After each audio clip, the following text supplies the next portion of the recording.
We're about to dive into one of the greatest underdog stories in all of military history, the Battle of Agincourt. Seriously, it's a tale of desperation, of genius, and you'll see a whole lot of mud. So let's just get right to it. The big question. How did a tiny English army, an army that was literally falling apart from disease and starvation, face down a massive, confident French force, and not just survive, but absolutely crush them? It just doesn't make any sense on paper. So how on earth did they pull it off? Well, to understand this incredible victory, you first have to understand the complete disaster that led up to it. And it all starts with a young, ambitious king who was basically betting his entire kingdom on one big gamble. So, you've got King Henry V. His invasion of France wasn't just some random act of aggression. You gotta understand, this was a desperate move. His dad had taken the throne by force, which left England super divided and full of nobles who weren't too happy about it. Henry needed a huge heroic win to get everyone to rally behind him. So what does he do? He decides to restart the 100 Years' War. It was a total all-or-nothing bet. So in August of 1415, he lands in France with a pretty decent army, about 12,000 men. The plan seemed simple enough. Capture a couple of key towns, declare a big victory, and sail back home a national hero. Easy, right? His first target, the port of Harfleur. Well, the plan fell apart almost immediately. What Henry thought would be a quick fight turned into a brutal 5-week siege. The weather got nasty, the English camp turned into a swamp, and then the worst part, dysentery. A truly horrific intestinal disease just ripped through his army like wildfire. By the time Harfleur finally gave up, Henry's army was just a shadow of what it used to be.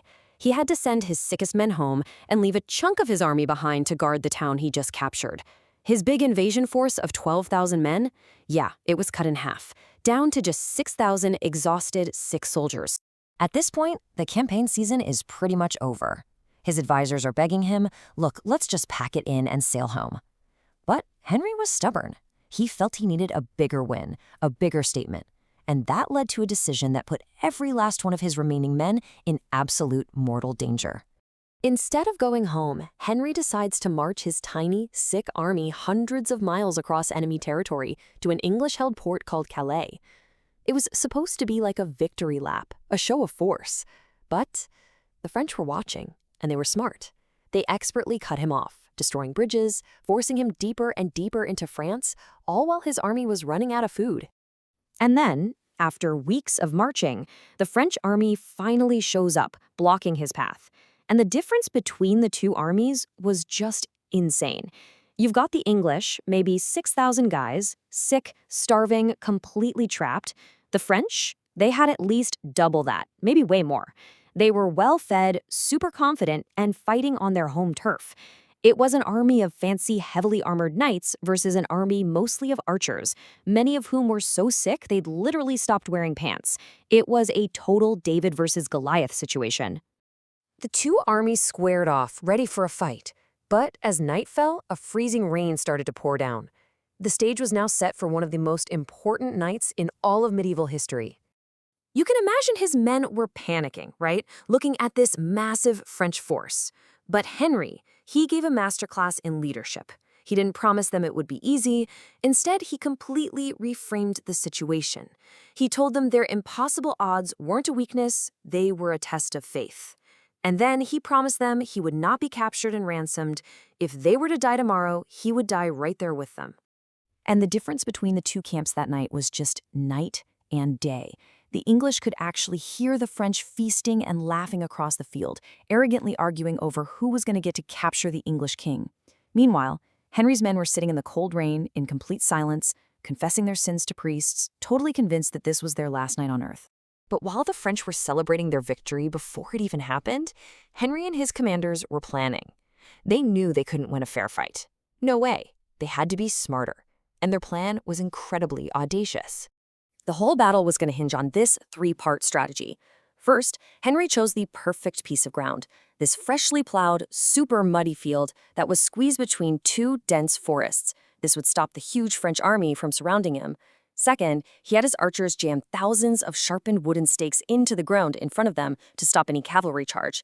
And third, the riskiest part of all, He was going to taunt the French into attacking him. And you know what? It worked. It actually worked. After a long standoff, Henry ordered his men to pick up their stakes and advance. This was an insane, almost suicidal move, and it totally shocked the French into charging. And as they charged, the English unleashed a storm of arrows. The French knights, weighed down by all that heavy armor, got stuck in the deep mud, becoming sitting ducks. The ones who made it to the English lines were either impaled on the stakes or swarmed by the unarmored, fast-moving English archers who came at them with axes and knives. It was brutal. So when you boil it all down, the English victory really came down to three key things: the mud, which completely exhausted the French and turned their armor into a death sentence; the narrow field, which totally canceled out their advantage in numbers; and, of course, the English longbow, a truly terrifying weapon that just rained down destruction and broke the French charge before it even really began. After about 3 hours of just savage, barbaric fighting, the main French attack was broken. But the battle wasn't quite over, and it was about to take a very, very dark turn. So get this, at a critical moment, the English are holding thousands of high-value prisoners. Suddenly, a small French force attacks their camp from behind. Panic sets in. Henry, fearing that all these prisoners would grab weapons and attack them from the inside, makes a ruthless and, to this day, controversial decision. He ordered them all to be killed. It was a brutal act that horrified the French forces watching from a distance. That last French force, having just watched their friends get slaughtered and the prisoners executed, they just gave up. The battle was over. And the final numbers are just staggering. The English lost maybe 600 men. The French lost over 5,000, including a huge chunk of their country's leadership. We're talking 3 dukes, dozens of barons, thousands of knights. It was an absolutely catastrophic blow to the French nobility. After Agincourt, Henry V was basically unstoppable. Within 5 years, he had conquered his way to Paris and was actually named the next heir to the French throne. He got everything he wanted. But in a final, tragic twist of irony, the great warrior king who survived one of history's most brutal battles didn't die from a sword.